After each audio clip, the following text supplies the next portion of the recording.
আসসালামু আলাইকুম, আমি নাইম।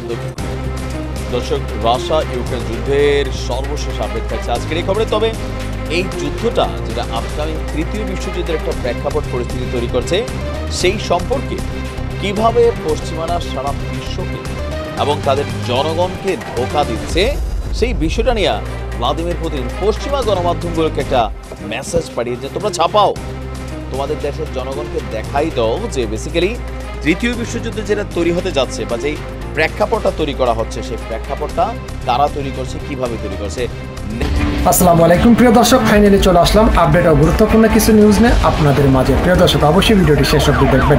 দর্শক, আপনাদের কাছে ছোট্ট একটি অনুরোধ, দেশ এবং দেশের বাইরে হলে কমেন্ট বক্সে লিখে জানিয়ে দেবেন, আর চ্যানেলে নতুন হলে সাবস্ক্রাইব করে পাশে থাকা বেল বাটনটি অবশ্যই অল করে দেবেন, কারণ পরবর্তী আপডেট নিউজ সবার আগে পাওয়ার জন্য প্রিয় দর্শক আর অবশ্যই একটি লাইক দেবেন। আসসালামু আলাইকুম, আমি নাইম। দর্শক, রাশিয়া ইউক্রেন যুদ্ধের সর্বশেষ আপডেট থাকছে আজকের এই খবরে। তবে এই যুদ্ধটা যেটা আপকামিং তৃতীয় বিশ্বযুদ্ধের একটা প্রেক্ষাপট পরিস্থিতি তৈরি করছে, সেই সম্পর্কে কিভাবে পশ্চিমারা সারা বিশ্বকে এবং তাদের জনগণকে ধোঁকা দিচ্ছে, সেই বিষয়টা নিয়ে ভ্লাদিমির পুতিন পশ্চিমা গণমাধ্যমগুলোকে একটা মেসেজ পাঠিয়েছে, তোমরা ছাপাও, তোমাদের দেশের জনগণকে দেখাই দাও যে বেসিক্যালি তৃতীয় বিশ্বযুদ্ধ যেটা তৈরি হতে যাচ্ছে বা যেই প্রেক্ষাপটটা তৈরি করা হচ্ছে, সেই প্রেক্ষাপটটা কারা তৈরি করছে, কিভাবে তৈরি করছে। ন্যাটোর অন্তর্ভুক্ত রাষ্ট্রগুলো কিভাবে তৃতীয় বিশ্বযুদ্ধ জেলির মাধ্যমে অলরেডি শুরু করে দিছে, সেটার একটা মেসেজ। পাশাপাশি নিজের মেশিনারিজগুলো একটু দেখাইছে, ওজন 70 থেকে 75 কিলোটন, যে একটা মারমো তোমরা হিরোশিমা নাগাসাকিতে যা করছো একটার 3 গুণ ঘটাবে। হুমকির পাশাপাশি পশ্চিমাদের কিছু তথ্য তার দেশের জনগণের জন্য পুতিন কাকু মেসেজ আকারে পাঠাইছেন। রাশিয়ার প্রেসিডেন্ট পুতিন বলছে ন্যাটোতে হামলা চালাবে রাশিয়া। এই ধরনের একটা প্রোপাগান্ডা পশ্চিমা দেশগুলোতে ছড়াই দিচ্ছে কারা? সেই দেশের রাষ্ট্রপ্রধানরা। কারণ সেই দেশের জনগণের প্রতি পুতিনের একটা বার্তা যে ওই দেশগুলোর জনগণ শান্তিপ্রিয়, কিন্তু তাদের রাজনৈতিক সরকার ইচ্ছাকৃতভাবে তৃতীয় বিশ্বযুদ্ধ লাগানোর জন্য সকল পায়তারা করছে। ইভেন রাশিয়াকে এজ এ ভিলেন ক্যারেক্টার অথবা ধরেন পুতিনকে এজ এ মাফিয়া ক্যারেক্টার হিসাবে পরিচিত করার জন্য তার নামে বা রাশিয়া সম্পর্কে তাদের গোয়েন্দা সংস্থাগুলা প্রতিনিয়ত তাদের গণমাধ্যমে মিথ্যাচার করছে। প্রকৃত ঘটনা এইটা না। তো ঘটনা কোনটা? কাকু বলছে যে ন্যাটোতে হামলা চালানোর জন্য মস্কো কোনো ধরনের পরিকল্পনা করছে, এটা টোটালি সত্য না। এমনটা বলে আসলে জনগণকে ভয় দেখানো হচ্ছে। পশ্চিমা দেশগুলো বৈশ্বিক আধিপত্য বজায় রাখার জন্য বোকামি প্রচেষ্টা চালিয়ে যাচ্ছে। পশ্চিমারা নিজেদের জনগণকে ধোঁকা দিতে গল্প বানাচ্ছে মুখরোচক, আর সেই মুখরোচক গল্পে রাশিয়াকে একটা ভিলেন ক্যারেক্টার হিসাবেই পরিচিত করা হচ্ছে। আপনার সেন্ট পিটারবার্গে আপনার রাশিয়ার আগ্রাসন থেকে রক্ষার জন্য ন্যাটোর প্রস্তুতি সম্পর্কে পুতিনকে জিজ্ঞেস করা হয় যে ন্যাটোভুক্ত দেশগুলা তার জনগণকে বারবার মেসেজ দিচ্ছে, সামরিক প্রশিক্ষণের আয়োজন করছে। আপনি দেখছেন যে পোল্যান্ড সহ আরও অনেক রাষ্ট্রে কি করা হচ্ছে, জনগণকে বলতেছে তোমরা ইমার্জেন্সি রিজার্ভ ফোর্স হিসেবে ট্রেনিং নাও, যে কোনো সময় পরমাণু বোমা হবে। এদের দেশে এটাও শেখানো হচ্ছে হঠাৎ করে যদি পরমাণু হামলা হয় তাহলে বাচ্চারা কিভাবে বাঁচতে পারবে। এই তোড়জোড় আয়োজন সকল কিছু মিলাইয়া জনগণের মধ্যে একটা বীজ ঢুকাই দিছে। ঘন্টা পুতিন আসছে, রাজপথ কাঁপছে, হ্যাঁ, মেশিনারিজ মারছে, এরকম একটা মানে স্লোগান কিন্তু জনতার মানে ব্রেইনের মধ্যে ঢুকাই দেওয়া হয়েছে। মিডিয়ার এই পাওয়ারটা আছে।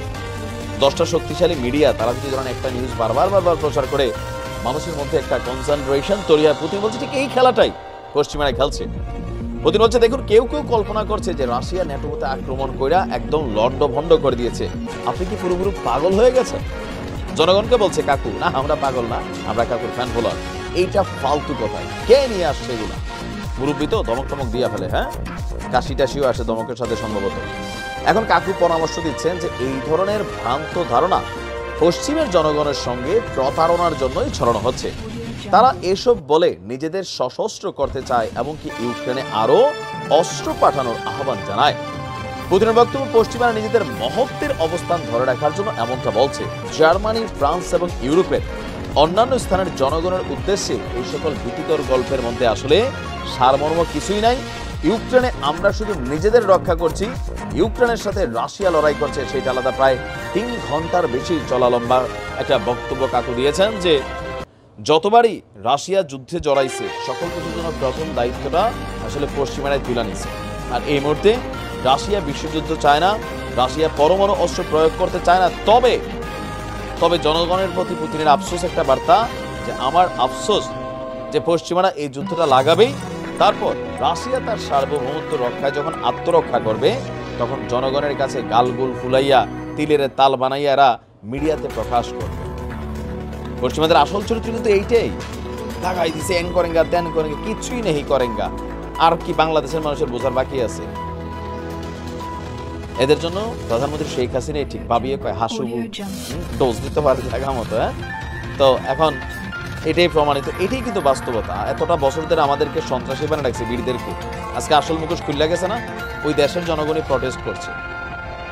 কাকুকে ধন্যবাদ। আসসালামু আলাইকুম, আমি নাইম। ভারতের রাজনীতিতে বিশাল এক মোড় আসছে। দীর্ঘদিন ক্ষমতায় থাকার পরে মোদীর সরকার আউটে যত বক্তব্য দিক, ইন্টারনালি রাষ্ট্রের মধ্যে দুইটা ভাগ করা ফেলছে। একটা ভাগ হচ্ছে যে সনাতন ধর্মাবলম্বী যারা, তাদেরকে একটা ভাগে নিয়ে গেছে, আর যারা মুসলিম ধর্মের অনুসারী তাদের মধ্যে একটা ভাগ করছে। ইভেন এই বিষয়গুলো নিয়ে আপনার মার্কিন গণমাধ্যমগুলো বেশ কিছু কথাবার্তা বলছে। আপনারা জানেন, আর এটার রেজাল্টটা এবার নির্বাচনে এসে পড়ছে। রাহুল গান্ধীর ব্যাক করা এটা অনেকটা আশ্চর্যজনক ছিল যে মোদী এত সব সেট আপ করার পরেও রাষ্ট্র ক্ষমতায় যাচ্ছে মোদী, কিন্তু তার যে জনপ্রিয়তা সেটাতে ধস নামছে। আর তার মন্ত্রীদের সরাসরি তিনি কথা না বলে তার যে মন্ত্রীরা আছে বিভিন্ন সময় উল্টাপাল্টা কথা, কুরবানি নিয়ে ইস্যু, বাংলার মানুষের বিবাহ নিয়ে ইস্যু, তালাক নিয়ে ইস্যু, নানান ইস্যুতে ভারতের সাধারণ জনগণ তাদের প্রতি বিরক্ত। ইভেন অনেকগুলো নাম আছে, এরিয়া, ডিস্ট্রিক্ট, এলাকার নাম, এগুলোর কিন্তু মোদী পরিবর্তন করছে। আর এজ এ রেজাল্ট আমাদের ভারতের রাজনীতি যারা একটু ফোকাস করেন, একজন ব্যক্তির সবাই চিনেন, তার নাম কি? ওআইসি। আপনার অল ইন্ডিয়া মুসলিমি ইত্তেহাদ উল মুসলিমিন বা সংক্ষেপ হচ্ছে মিম, সেই দলটির প্রধান এবং হায়দ্রাবাদের প্রভাবশালী রাজনীতিবিদ আসাদুদ্দিন ওয়াইসি, তারে ওয়াইসি নামে সবাই চিনে। ইতিহাস গড়ছেন, এই পঞ্চমবারে এসে তিনি ইতিহাস গড়ছেন। বিজেপির এই সুসময়ে পরা মৌসুমে তার কাছে বিজেপির যে প্রার্থী এতটা লজ্জাজনক হারাহার মানে আমি দেখি নাই। প্রতিদ্বন্দ্বী বিজেপি প্রার্থীকে রেকর্ড 3,38,000 ভোটের ব্যবধানে হারিয়ে বিজয়ী হয়েছেন। শুধু বিজয়ী হয় নাই, হায়দ্রাবাদের মানুষ কি পরিমাণ প্রতিবাদ দেখেছে। কারণ এই বিজেপির প্রার্থী যদি পাশ করত, ঐতিহ্যগতভাবে এই যে হায়দ্রাবাদের নাম সারা বিশ্ব জুড়ে চিনে, সেই নামটারে পরিবর্তন করার জন্য কিন্তু একটা প্রস্তাবনা ছিল, কিন্তু মোদীর মন্ত্রীদের বা সরকারের এই টোপটা সাধারণ মানুষ পায় না। সর্বশেষ গণনা অনুযায়ী ওয়াইসি পেয়েছেন 6,61,981 ভোট, আর বিজেপির মাধবী লতা পেয়েছেন 3,23,894 ভোট। আর একবার দুইবার না, টানা 5 বারের মতন তিনি এখানে আপনারা পাশ করেছেন। কংগ্রেসের মোহাম্মদ ওয়ালিউল্লাহ সীমান্ত তিনি 62,962 ভোট পেয়ে তৃতীয় স্থানে আছেন। আর এখানে অনেকে আছে, তো যাই হোক, এই এলাকাটা আপনার বিজেপির একটা শক্ত ঘাঁটি হিসাবে এবার কিন্তু মানে বিট করবে ওয়াইসিকে, এমনটাই কিন্তু প্রচারণা কি বলা হয় যে তৈরি হয়েছিল। কিন্তু সবচেয়ে মজার বিষয় হচ্ছে যে এখানে ওয়াইসির বিপরীতে এই পর্যন্ত গত 5 বার, এবার 5 বার তার বিরুদ্ধে কেউ দাঁড়াতে পারে না। মুসলিম অধ্যুষিত এই কেন্দ্রে ওয়াইসির আধিপত্যকে চ্যালেঞ্জ জানাতে বিজেপি প্রথম নারী প্রার্থী দিয়েছিল এই মাধবীলতা। কৌশল ছিল বেডি দেখাইয়া কাজ করার। ওয়াইসির বিরুদ্ধে শাস্ত্রীয় নৃত্যশিল্পীকে মাঠে নামিয়েছিল আপনার বিজেপি। নির্বাচনী প্রচারণায় শহরের একটি মসজিদে কাল্পনিক তীর নিক্ষেপ করে বিতর্কে জড়ান লতা। মানে একটা ভাব নিয়ে আসছে, এই যে ধরেন ডেমোক্রেসির নাম আছে, সেকুলারিজমের নাম আছে, কিন্তু কাজে কি? মানে এখানে ওই তিরপাল দিয়া ঢাইকা দেওয়া হয় মিনার গুলা, আর এই মহিলা নাইমাই কাল্পনিক একটা তীর মারছে। কোথায়? তোর কলিজার ভিতরে মারছে, সাইসা পড়ছেনি। এইটাই, এইসব তীর জায়গা মতোই পড়ে। দর্শক, আমরা যদি দেখি একটু, আপনার হায়দ্রাবাদে 1989 সাল থেকে ঐতিহ্যগতভাবে AIMI এর একটি শক্ত ঘাঁটি। সুলতান সালাউদ্দিন ওয়াইসি প্রথমে 1984 থেকে 1989 এই সাল পর্যন্ত স্বতন্ত্র প্রার্থী হিসেবে, এরপরে 1989 থেকে 2004 পর্যন্ত AIMAI এর এমপি হিসাবে হায়দ্রাবাদের প্রতিনিধিত্ব করেছিলেন। আর এই মুহূর্তে আমরা দেখছি যে ভারতে মোদী সরকারের যে জনপ্রিয়তা হ্রাস পেয়েছে, অধিকাংশ সিটে টিকছে, কিন্তু কংগ্রেসের ফর্ম আমাদের পশ্চিমবঙ্গে মমতা দিদির সামনে তো বেইলি পায় নাই মোদীর যেই মন্ত্রীরা আসছিল। ধন্যবাদ। ভারত দেখাই দিছে, কিছু কিছু জায়গায় দেখাই দিছে, বিশেষ করে পশ্চিমবঙ্গবাসী দেখাই দিছে ভাই, যেখানে ভাড়াটিয়াদের অবস্থান নাই। মমতা দিদির প্রতি ভালোবাসা রইল এপার বাংলা থেকে। আসসালামু আলাইকুম।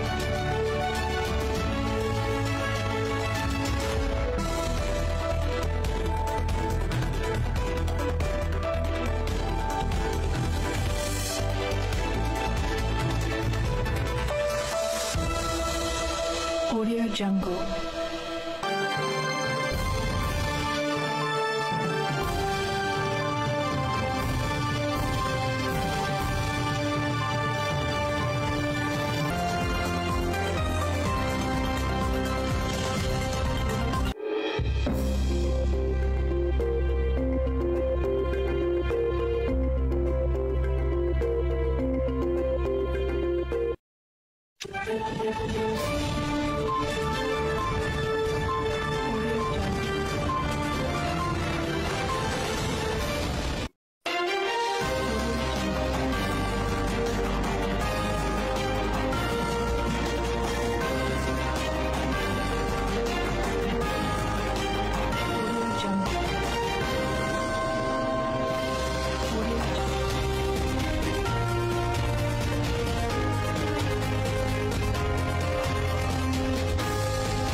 Audio Jungle.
Audio Jungle.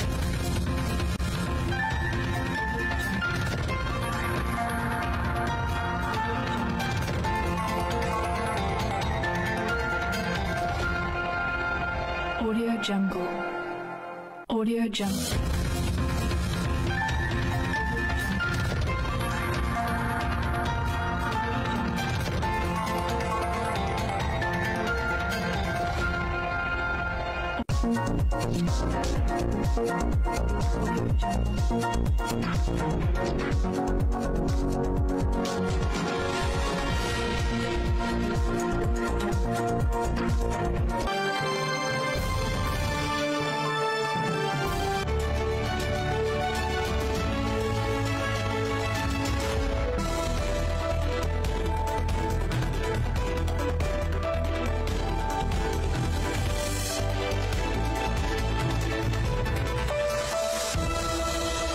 Audio Jungle.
Audio Jungle.